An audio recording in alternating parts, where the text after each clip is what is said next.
Enti Sawasha Adebayo, he is one of the unique enipa or a Nigerian background, Togo by birth, Ghana by association. Me kind with incredible story. Story otia, it will touch you. Now the lesson a woman and say, "Ebe soon cry," and you'll be amazed.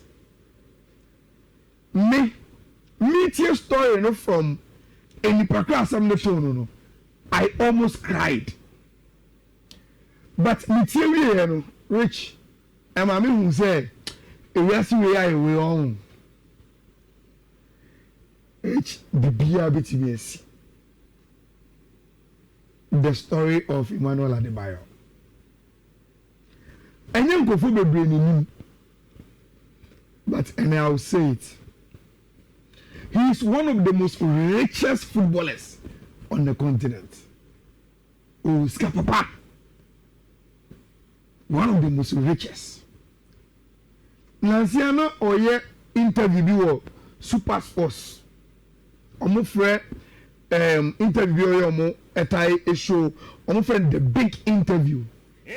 And the bakono interview ni busa say ɛyɛ oni African players ni bi dim ko no so or Kudus number or party number or a lot of players number. Now or time from no omo bon komo no because of Promusika, because players him say he is 10 times richer than all of them. Rich Adebayo with Papa. No, for him to say, oh no, 10 times richer than Thomas Partey. Oh yes, and then Adebayo too rich. Adebayo cash. Oh, not is no. Oh, cash. Na nkrawa no kwadu adum bedi no. Asemu again, Rich. Oh, you're one of the few footballers on your continent. So, oh, Akuma Papa. Oh, Yadoye. Oh, Yanko for Papa. Oh, Willie Pamobo. I just shake Ghana Hakradi so we can relate with funny face. Yeah. But Rich, Adebayo story, no. There is a miracle to it. Adebayo say, "Ya wonu Togo." Na baby ya wonu no. E Ghana ni Togo border no so pe. E ho no mati. Enti omo no say o Togo na oba Ghana no e just ona omo nanti no mo twa border no maba. Ana utie ni dina. Minchi every Nigeria. Enti Sawasha Adebayo, he is one of the unique enipa or a Nigerian background, Togo by birth, Ghana by association. Now, Rich, this is the story. Who's a footballers? But Ubeji is a Rich. Yahu Adebayo no. Osinu Osadie. But Bibi ani mame da so catch and say on year to 5 years now untimi nante. Wow. Yes. Enti say wa wo akra foforo. Or start say oh yeah. You say e dey o be pejani me. Reach 5 good years. Adebayo so no nante da. He couldn't walk. Enti bibi ana ot from no area. Ni mami di na chini asofofo ni enuro ni fa we twitwi no fa haba we dare no ayi for no fa no koi omo di na ko get bia for 5 years until now so say that then obi recommended say omo fa na mbra Ghana sofu bi e o Ghana obo empire. Rich, also so omo be duru Friday. So for the catch your name and say, oh boy, send me your meeting ya be a free Friday week by Monday. So when to me I'm sorry I'm on 90 beam. On to me 90. Wow. Rich, when you are listening to him saying the story, you get emotional. Rich. So I was actually I heard your hammer, nay a bumpire, ye say, you darling way. Still, on to me 90. Monday, no papa, Adebayo to me 90. Now, also, normally, so prayer camps now. I saw in a more compound, I saw in any. So, no, sir, on one in the ecoso. And see, Mimo, I saw any inside or move on pie. And I cry. I saw Modena too, I saw any, I want to say, we only are going to praying. Rich, Adebayo say, the compound of the prayer camp, ne chipe, I am comforted to it all. Now, what is a go for a bobo? I saw in dino a chi. Omubo na bono. That is obi a short na. Afa wo no na be to I saw in dino compound ho. Baby a otina all ya no. Rich also who say encrade. So who say boy e rolia. Na odi echi. Rich I say by the time the bush ya for obi tie mu say Mobana so so on anti no. Say na boy ni roli na odi echi no. One who they can. Then he got up. Until the first steps as Adebayo Rich was to go after a footballer. Obibo and Krabiba added to the compound of a prayer camper. You didn't have all say a bomb price and a bit of Nancy. Now, or see, Mamina or Tia will say, Mobana sorry, Nantino. From I saw them so follow to the congregation and in the bush of one on my bass race of a bonfire. When they got to the front of Asano who said, oh, Dinamo, everybody started to cry.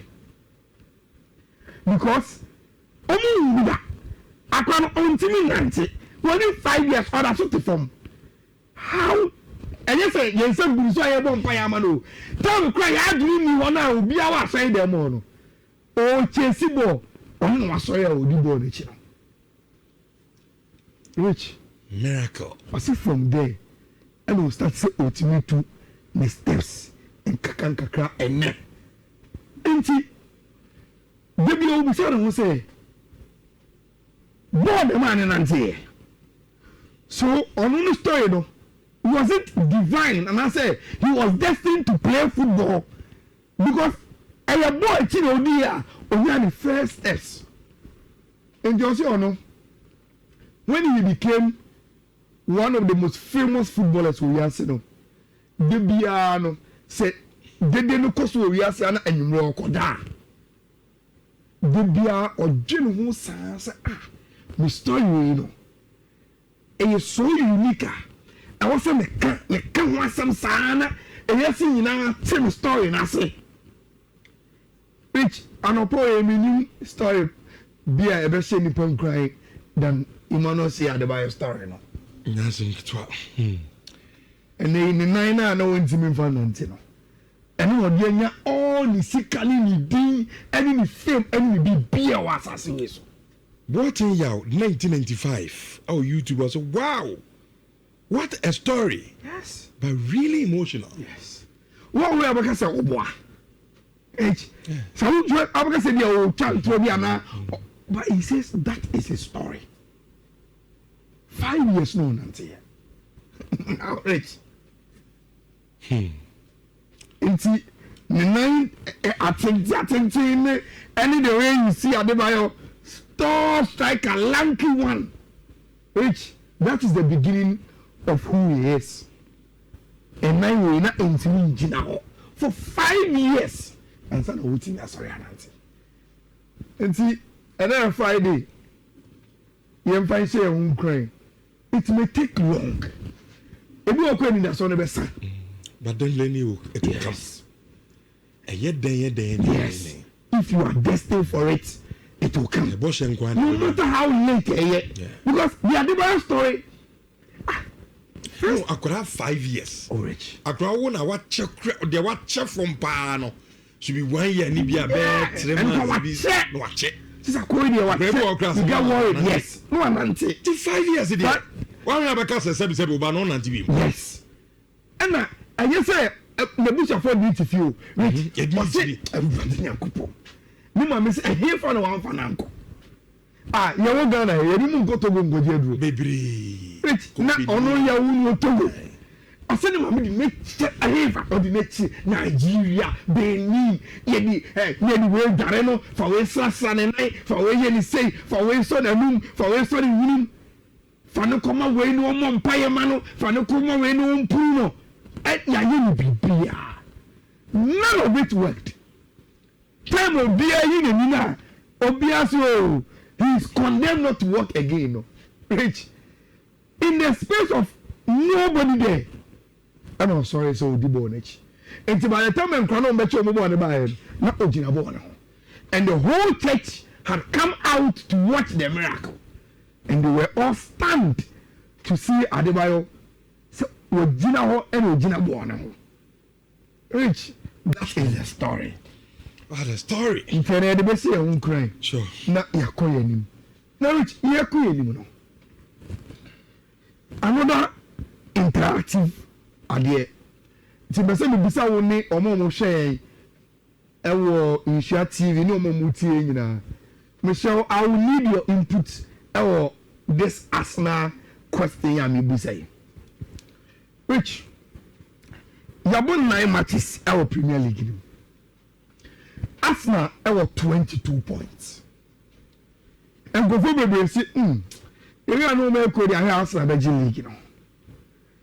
And yet just Gideon Kuma, which up to the supercomputer you now say this season, say only trend na air see na you have about 38 matches a year no. Now Arsenal league you know with 80 points. Until this is up to our final league table. Morning the high pa. You are playing 38 games. Wolves, West Ham, Nottingham Forest, Beko relegation. Top 5 according to Opta. Arsenal, Man City, Liverpool, Chelsea. That's our team Manchester United. Opta say football league na you know. Number 10th. And I'm ready. Hey. Aye. Any no player no dey ba o.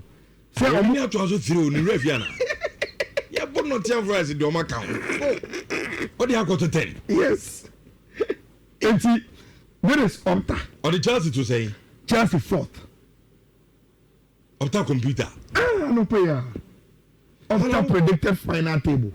I'm sure say ne why never quantity. Posted by Sky Sports and Opta. Okowa, I think it is the first graphic in that Sky is here.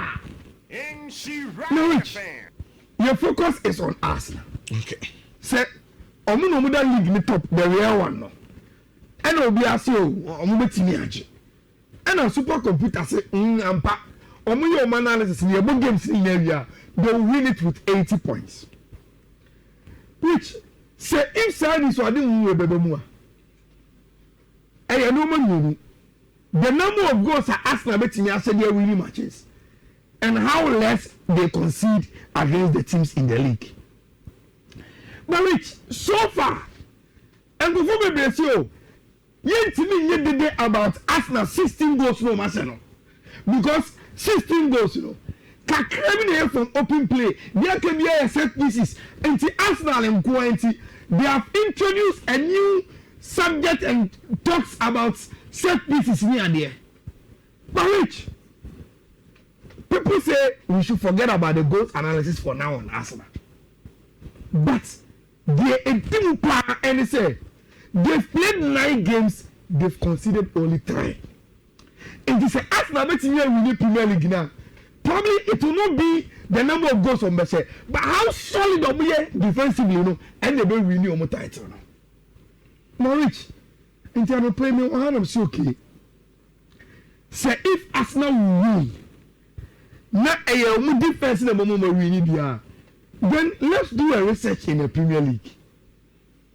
Team by and Ayabo season area, the most solid defense, and what is their record? Which you know where to turn to. 2004, 2005. Jose Mourinho's Chelsea. That team was solid defensively. About 38 games here, Rich, they considered only 15 goals the whole of the season in the Premier League. John Terry, they considered only 15 goals under Jose in 2004-2005. Now my question in here, Rich, your boss is in the area. You didn't say goals and Arsenal be considered with the only CCA. Now for Enfato win, Arsenal are considered 3 goals in 9 games. Which this, so it means that on board 3 matches be no more considered back. Yes. This Chelsea team, I consider almost first 3 goals. So the Arsenal considered after playing 11 games. And the Arsenal about 9 games. I consider 3. Which Chelsea team na yeka 1-7. Almost 11 games. And so we consider 3. But so statistical analysis which say the Arsenal economy they are tipped to concede less than team from Chelsea. Whether it will be reality or not, that is the discussion I want us to have now. Because which in 2004-2005, over the whole season, number of goals at Chelsea conceding here now, it meant to say every game they were conceding 0.39 goals. Which as at now, so far Arsenal games no more any goals from a conceding, they are conceding 0.33 goals per game. And the supercomputer they say Chelsea conceded 15. So Arsenal concede this same rate, which they will concede 12.67. Is it possible? Arsenal bet me break Jose Mourinho record no. William Timber, Calafiori, Gabriel Magalhaes, William Saliba, Mosquera, Hecampe, Luis Kelly. The Madrid is Arsenal bet me. Previously no. Na Arsenal problem here injuries. And so omupra, for example, Saliba mupra. No munche da ni backup nye. They say Saliba mupra. There's a certain Mosquera on will be to say Saliba and pepe. So yama Madrid is a likely Arsenal bet me. And for them to play 9 matches, concede 3 years. Yes. And they concede 0.33 per game. Very, very resolute. Which, okay, such as the team is a record. And Machicho will say, which team their defense, it's not just about goalkeeper the back line. Yeah. And the whole team ethics. Yes, the whole team. Awareness to defend. No. And the man team, yes, I did. Rich. Chelsea 2004-2005 team no. From goalkeeper Peter Cech to the defense led by John Terry. Which there was leadership all over the pitch. And players are certain how committed are no here to Jose Mourinho. Any of the defensive awareness as a team, not backline people, as a team no. Rich. It was exemplary. And you could feel that similarity with this Arsenal team, Rich. And yeah, individual per individual. For Chelsea players, no. For instance, for Saliba.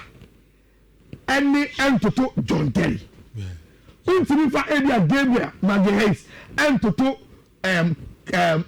this Portuguese defender yes can untimi because individually they are brutal rich obi a untimi fa Asinko and toto Calafiori mo is one of the like they were brute defenders who could be Wumpa. But rich beyond the individuals there is one thing that is similar with Jose Mourinho and the Arsenal team now. Almost commitment to play for the coach. And I don't know how work ethics no. Every year, our team are your friend Arsenal now, and you can compare Saudi and India. Rich. I told them we are now upturning a supercomputer no. Almost projections and them. I know money be at it. I told them we are reality no door. Only compare. I know there's some evidence assistance and there's margin of error. But Rich, so Bibiako said the corner for Opta to say Arsenal will concede 12.67. Our record no Equator Chelsea 15 in there. Rich, that will be something we'll be monitoring. And we also say at this point, the Chelsea fans will say they'll be dark. And the analysis from to say messages. Costa Zico say no, they can't break that record because Arteta isn't a defensive manager. But not now. He said Arteta will be 9 matches. I consider 3. Also now no defense. But and maybe every say normally any football no. There can't be a defensive Catanasi will be I can't turn out to me. If you answer, I don't be but. Like Ayala said, without the ball, how solid are you? Yes. And also, they are aware, said they have to be defensive without the ball as a team. Sure. And one way they are, and yet, in goal Conte Asian combination, are two Debbie. But the throw team ethics, you know, and I change it. Ready, I am coming ready.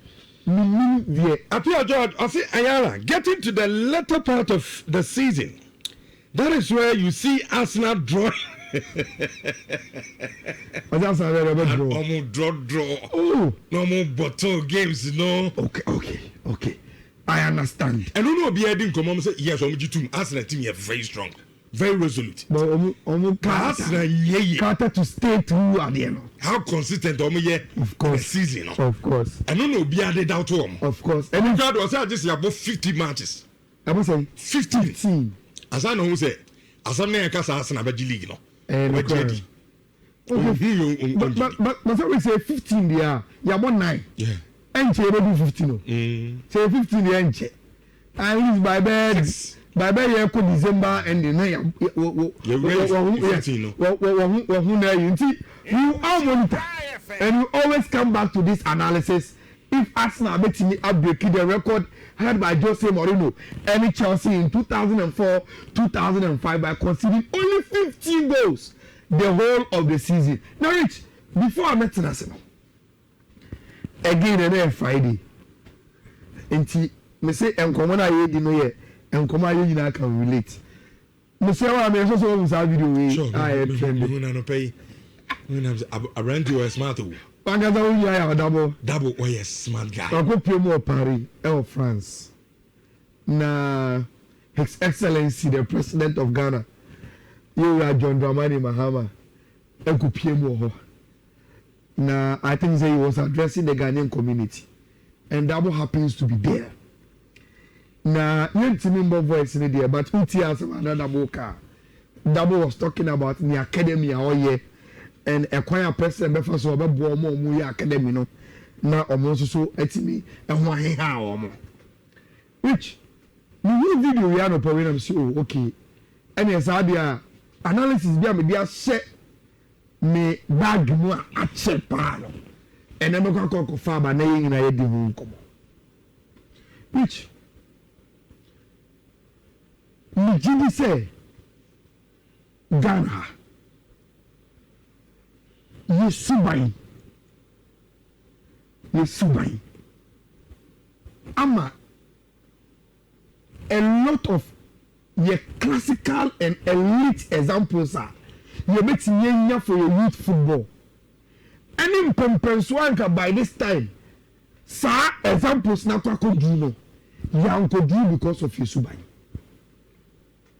Enti, metie the double care. Anya shekrano, which meaning say double C munche. But what pass as was so combined so. Or yet projects. Or ye BB. Me Rich, examples bear. Men person bo omo sisi ani din na obi atia wo ka che omo so ayala do si radio so say asa wo ya ekoshini yes sir. And I will use an example eno dey at least the person is no more. They be a title liberty professionals as which say about youth football in Ghana. Any musica, nobody had it than the late Alhaji Slightete. See young producer players. I form crankra. Sikabo mo peche nobody has done it more than them. But which the last time I met Mokosha Liberty Professionals game more than someone. Rich, a kakakre come kind of. yes. So when you never Rich. We have to say before Liberty, you have a trauma the news about was that club license as I revoke your license so more than someone because we will be Aqua will today. We do want to say Liberty Professionals. Liberty now. Don't bless. Yes, Ghana. Which player there? Is it Derek? Is it Muntari? Is it Essien? Asamoah? They all pass through this club. Sika club way a share from you football. There was nothing to show for it. Not investment in infrastructure. And see, I was wondering. Say, and I say, now, Rich, this lead me to where I sit down. Forget about the past. Forget about past. But Rich, Uber Ghana, say, employ be a youth football is what right to do. No what? Because and there's okay youth football development. Any year, investing year. My elite standard practice a right to dream. My command Dean Suleimana. I'm your Kudus. A guy back crowd is a that Rasta guy be Rasta. Black Stars, Nanzegra. Yeah, Calibrian chief. Calib. Yes, Omuna. Right. Top players. Omuna, Rich. No, Rich. No knows that information. We. You never say forget about the past. More latest one. Second is Obon first season we're talking about. Sure. West Ham Eton Kudus Emma Tottenham 55 million euros. Which FIFA memo say a transfer be club now auto player. Sika auto player. You calculate 5% of that money for player no training and compensation. And I said the friend solidarity mechanism payment to FIFA. So what it means is that West Ham, Eton, Kudus, Emma, Tottenham for 55 million, which Kudus, the young training passed through a lot of teams, including right to dream from age 12 to 18. Which do you know, say? Nancy Kudus every West Ham Akko Tottenham. Out of the 55 million, our West Ham Eton team friend Tottenham no. Which right to dream enquire for training and solidarity and £2.75 million. Training enquire for training Kudus. They have evidence say Abanti will between time will be 12 any 18 yet Sadia no and to transfer fee of 55 million which right to good £2.75 million. That's why we didn't right to dream to me. Into Sanansia, what here? They are buying a new facility and they want to move the team from Akoso. They see new facility craft from. Rich, Mekai, Tama and Esuniama. Every Nordland, Ecobo loan, our Leon. No more so many permanent, you know. Right to do so, and Esuniama see a player. FIFA for say, but player passport, no. Then there was a mistake. And see, somebody now making a case. Rich, right to dream any case they call cars. Sad time, no. Leon and making move in a permanent 25 million. Right to dream got over $200,000. Deep players and home. Rich. And then they secondly we ain't what that's in your blast last week. Oh, I see not. No so magic. The point I want to make is say there is money in youth football. Nancy, how can Unipa would be out of the car? Any tree will carry ebony. Ebony, yeah. Rich. They can't go to between media. No. Any player on the top. I'm telling you. I'm telling you. Nice car. Okoswamia. There's a young guy, Nanado. Or a Slam player. On the say what toy born in Bass, Abro, Mosisia. Okay. At least some Costa Bass, yeah. Or more qualified by Division 1. And then so we use. The point I want to make and say, which Kumano. The two who said there is a lot of talent. But near added value. Near investing no returns, you know. And always be a problem. Rich, now see Thomas Partey, Atletico Madrid to Arsenal. Who is kind of anyone? 2 years solidarity, Tamayu to money. In Tala, who is kind of money? Go for this guy. How much you have shown you a say ya double I catch a president say Omumurani Academy is Yamuano. My only problem was that they also need some sort of help. But a cutty across, years baby. Just gonna move funny team. What's that say? Say, two player no, and I said player no or cop. When you're 2 point something idea in pounds. That's who said now we are not catching our binds on funny camera. That's the problem. That is the problem. You and right to dream is not owned by Ghanaian. I don't know on there. No, the Ayala. As of my National Academy. You see, she talent go waste go from her. You see, of course, I be cronky to ma. I'm renting Bob, but Rich, you can do it. It takes a visionary president and then conform to the phone to say, look, your job on a private sector for no more. But say also you compete on by say a national project. You didn't say you bet you and your son for so. Say you go Nico ni adeno. You bet you invest because right to do should be enough an example. For how much youth football here, Sika Obeti and the about foot. Is there a crown of beach my address to say a dinga? A Cote d'Ivoire dinga. And also a right to dream. Yes, oh, there are a lot of players. Me, I was surprised to know, say, Eric Bailly. Eric Bailly. Yes, he played for Liberty. He was once a Liberty youth player. Eric Bailly. And see, Eric Bailly. Say, and then say Liberty that's all. Every transfer be a way beyond. Liberty did solidarity or a show more on a country be clubs will move go. Rich. And see, youth football in here. See, that is where one major aspect. And put here Olubo Commodore come on Diba. I think I will link. Of course, same time with the buyer. Because Olubo say